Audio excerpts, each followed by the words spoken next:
Hi, I'm Tracy Sofra and welcome to the Women of Wealth podcast. Today I want to talk about that nice pastime that we all love so much, and it's called shopping. Have I got your attention?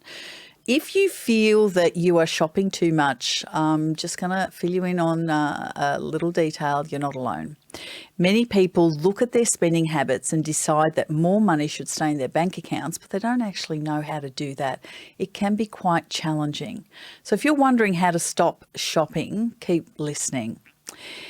With all the shopping temptations that are out there, think about this. If you subscribe, you go online and you go into a website, and then the first thing that pops up is, join our mailing list and so on and so forth. Get your first 10% off, 15% off. Sounds great, right? So we all do that, all really, guilty of doing that. But what happens after that? You either keep getting text messages of their latest buy 2 for 1. You continuously get their update on the sales in your inbox. All of these temptations are there to get you to spend more money. And that's all fine because they're running a business. But at the end of the day, what are you doing to help yourself and to make sure you don't fall into this trap? So, as I say, it can be extremely challenging to stop shopping, but luckily it can be done. So what I want to do today is I want to talk about 3 little things really to focus on. And the first one's probably the most important thing, looking at ways that you can stop overspending, and we can do that right now. And the 3 things I want to talk about is defining your money goals, then obviously either setting up a budget or taking a closer look at your budget and tracking your spending. They're really the 3 main things you want to be thinking about. Let's dive straight into defining the money goals. See, this one is really, as it says, it's all about the mind. Because the minute you start focusing on something, that is exactly what you're going to get. The subconscious mind shifts into a pattern of focusing on what you're making, the big thing in your mind's eye. So if you want to discover how to stop shopping, the first thing to do is to define your money goals. What do you want to do with that money? Do you want to spend it every single week in, week out, years later, wondering, stopping and wondering where your money's gone? Or do you want to actually set some goals for that money that comes into your hand every pay cycle and put that to good use? So the minute you start thinking of your money in that context and in that way, something magical happens, yeah? Financial goals can be any objective or any milestone that you want to achieve. So, it could be things like, okay, so I want to reduce that credit card by the end of the month or in 5 months or 6 months, depending on what you've got there. You want to be planning for your retirement, boosting your super. You want to organise a family holiday that you need to put some funds towards. Potentially you could be looking at a property that you need a good deposit, a solid deposit to get to.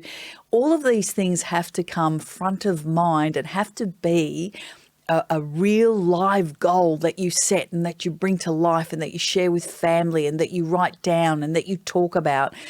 Get it out of your head because it makes it real. Share it with people because then it makes you accountable. Put it down for yourself in writing. It makes it real, and it, out of sight, out of mind, I guess. I love writing things down and writing goals down where I can see them, review them, and it brings me back. If I've gone off the track, it brings me back on track. Set some of those goals. What are those important money goals that you want to achieve?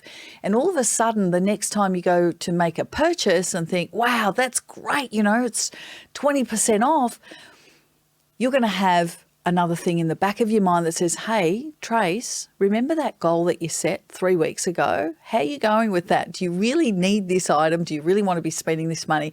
Or do you want to make sure you're on track for that goal? Because something is more important all of a sudden. So that is what we do when we set money goals. We create a focal point. We create a tangible goal.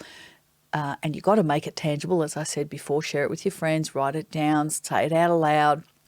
Make sure you're looking at it every day. Whatever works for you, whatever that thing is, that makes it tangible and holds you accountable to reaching that goal. And all of a sudden, the money that comes into your hot little hands every pay cycle will no longer end up, in a shopping spree or mindless shopping. Be mindful about what you're doing.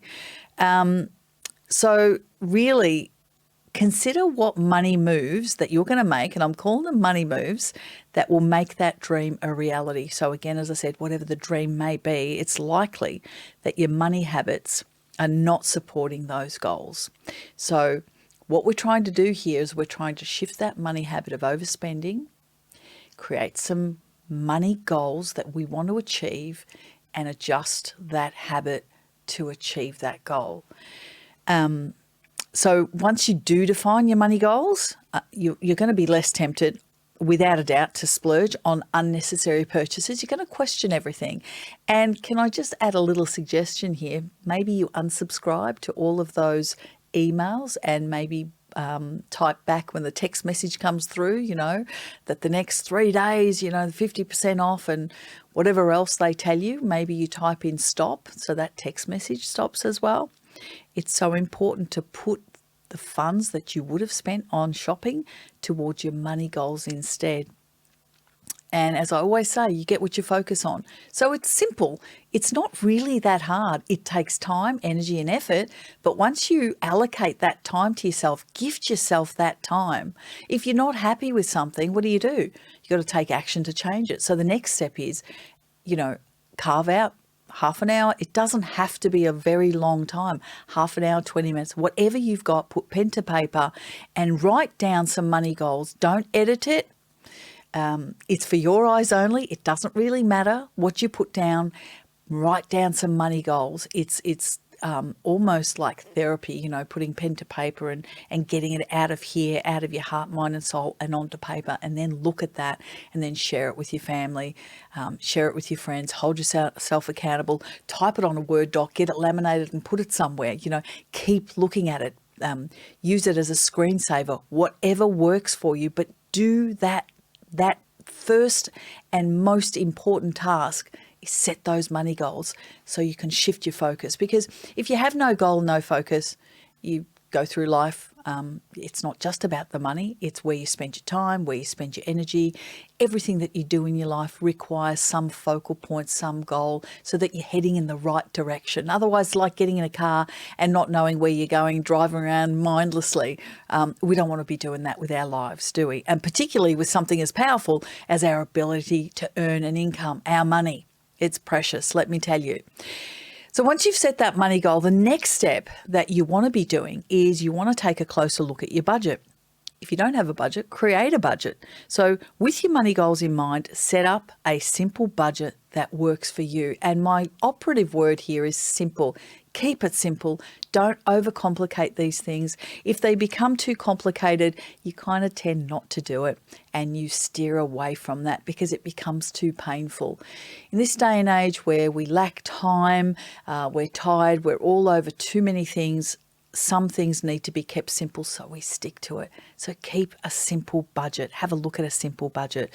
As you map out where you want to go with your money, you're likely to find some unnecessary shopping priorities that you may have had. They're going to go out the window, aren't they?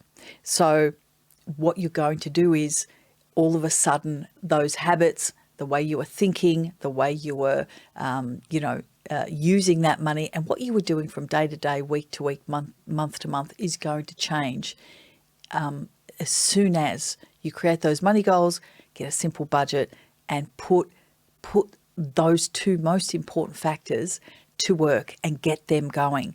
So you can tailor your budget to include what's important to you, making sure that when you're looking at your budget that you're looking at all the unnecessary spending that's in there. Go through it with a fine-tooth comb. The most common feedback I get from most of the women that I work with is, you know what, I didn't realise that I'd clocked up so many subscriptions or donations, or, I didn't realise that I hadn't turned this particular thing off, or, I went back to the drawing board and renegotiated my gas and electricity bills, or I had another look at my phone bill, whatever it might be, going back to the bank even with your mortgage and making sure that you're potentially renegotiating that. It takes energy and time, but it's time well spent because the end result is being able to reach those goals And we can't reach those goals if we don't take these necessary steps first and foremost. And reaching those goals is what makes life interesting and allows us to live our life of choice. So what's really important, one other thing I will say here, when you're looking at a budget, and the word budget, I cringe a little bit. I don't really like the word budget, as most of you probably know listening to me over the years. I call it a cash flow analysis. So really what's coming in and out. Once you've looked at that and prioritised everything, make sure you're leaving a little bit in there for a bit of fun. I call this the fun bucket in the programs that I teach. It's really important to balance that out, because if you're too tight with yourself, if it's too strict, you're not going to stick to it. Let's face it, it's not going to work. And then you're going to throw it away and say, you know what, this was too hard. I'm just going to go along my merry way the way I was. I was happy then. At least I was happy then. I'm not happy now. So be realistic. Put some of that fun money in there, but make sure that you're within the boundaries of what you want to achieve, and don't run wild with that particular category. Keep your spending desires balanced with your long-term money goals. Keep the end game in mind. I always say your future self is so important. She'll be there waiting for you. But at the same time, there's a life to be led right now, isn't there? So let's live life while we have it, but let's not forget about our future selves, because she'll be waiting there for you, and she's going to be pissed off if you spend every single dime and she's got nothing to live on when you get there. The final piece of this puzzle, so you've set some money goals, you've set up and taken a closer look at your budget. Next thing is to track your spending and to stick to that plan.